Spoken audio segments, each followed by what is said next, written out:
আসসালামু আলাইকুম, শুভেচ্ছা, স্বাগত।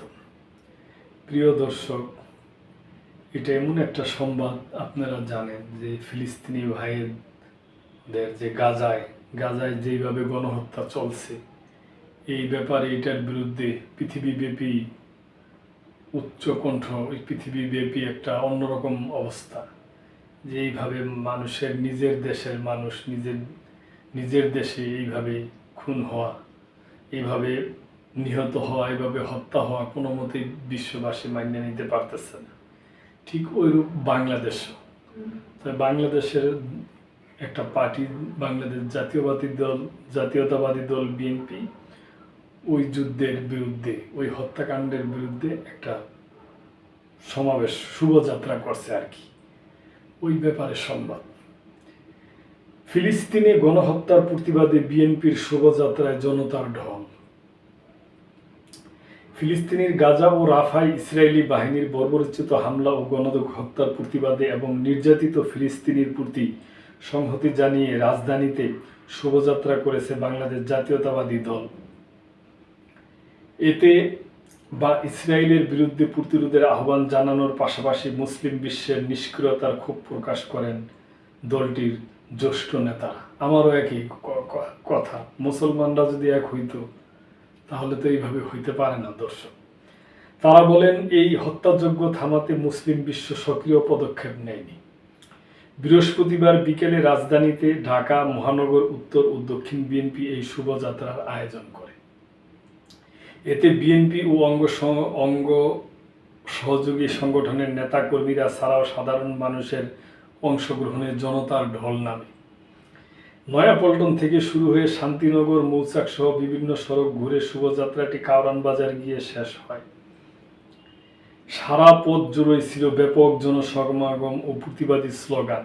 বিএনপির নেতাকর্মীরা ইসরায়েলি পণ্য বয়কট করো, দুনিয়ার মুসলিম এক হও, লড়াই করো, ফিলিস্তিনে হামলা কেন, জাতিসংঘ জবাব চাই ইত্যাদি স্লোগান দেন। মির্জা আব্বাস বলেন, ফিলিস্তিনিতে যা ঘটেছে তা শুধু তাদের ধ্বংস নয়, এটা বিশ্ব মুসলমানদের নিঃশেষ করার একটি ষড়যন্ত্র। এইটাও দুঃখিত দর্শক, এটা অমূলক না, এই কথাটাও সত্য, এবং এটা মুসলিম বিশ্বের, বিশেষ করে ওই এলাকায় যেই মুসলমান দেশগুলার প্রধান আছে তাদের এটা বোঝা উচিত, জানা উচিত। মুসলিম বিশ্ব কার্যকরভাবে ঐক্যবদ্ধ হলে ইহুদিরা এতটা সাহস দেখাতে পারত না।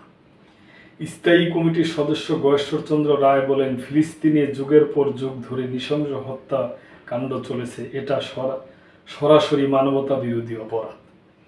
জাতিসংঘ নিষ্ক্রিয় একটি ঠুটু জগন্নাথ হয়ে গেছে, বলেন দেশের সাধারণ মানুষ।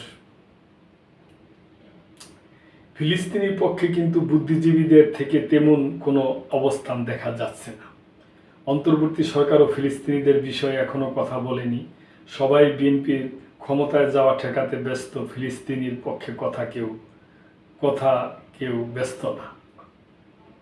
স্থায়ী কমিটির সদস্য সালাউদ্দিন আহমেদ বলেন, বিশ্বের কয়েকটি পরাশক্তির প্রত্যক্ষ ও পরোক্ষ সমর্থনে বহু আগেই ফিলিস্তিনি গণহত্যা শুরু হয়েছে। আজ ফিলিস্তিনের মানুষ নিজেদের দেশেই পরবাসী, অথচ মুসলিম বিশ্বের মোড়লদের কার্যকর কোনো ভূমিকা নেই। তারা মুখ খুলছে না, অবস্থান নিচ্ছে না। বিএনপির এই নেতা বলেন, গাজায় গণহত্যা বন্ধে বিশ্বব্যাপী আন্দোলন চলছে, কিন্তু কার্যকর কোনো উদ্যোগ নেওয়া যাচ্ছে না। সালাউদ্দিন অভিযোগ করেন, আওয়ামী লীগ ইসরায়েলকে পরোক্ষভাবে স্বীকৃতি দিয়েছে এবং বিরোধী দলের উপর নিপীড়নের সঙ্গে ইসরায়েলের কাছ থেকে আড়ি পাতার যন্ত্র কিনেছে। স্থায়ী কমিটির আরেক সদস্য নজরুল ইসলাম খান বলেন, আজ গাজা যেন অবরুদ্ধ খাঁচা, যেখানে শিশু ও নারীদের উপর বর্বরতা চালানো হচ্ছে। ইসরায়েলি বাহিনীকে প্রতিহত করতে আন্তর্জাতিক উদ্যোগ দরকার। ফিলিস্তিনির পক্ষে সংহতি জানিয়ে কর্মসূচিতে অংশ নিয়ে ভাঙচুর ও লুটপাটকারীদের বিরুদ্ধে হুঁশিয়ারি দেন বিএনপি নেতারা। বিএনপি সংক্ষিপ্ত সমাবেশে সভাপতিত্ব করেন ঢাকা মহানগর দক্ষিণ বিএনপির আহ্বায়ক রফিকুল আলম মজনু।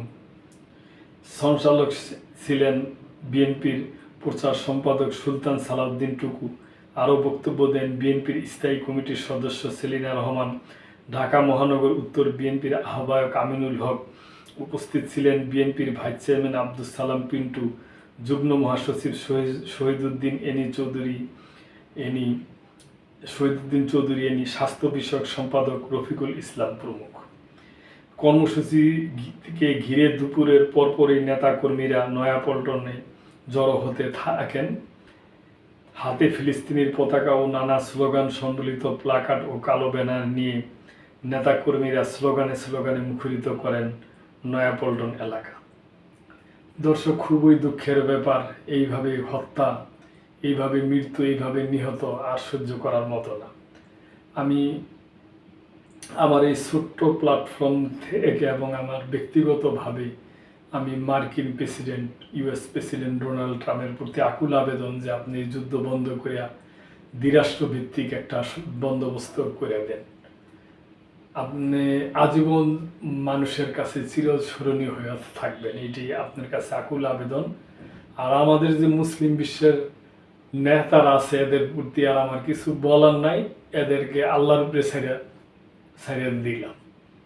আল্লাহ যদি এদের মন মগজে মস্তিষ্কে যদি এদের ব্রেন বুদ্ধি দেয় তাহলে হয়তো হইব, এছাড়া আর কি বলার আছে। দর্শক, আমরা আশায় রইলাম যে যুদ্ধ বন্ধ হবে ইনশাল্লাহ, এবং ফিলিস্তিন, গাজা এবং পাশে ইসরায়েলে আশেপাশের দেশগুলো সবাই শান্তিতে বসবাস করুক, এটি আমাদের চাওয়া।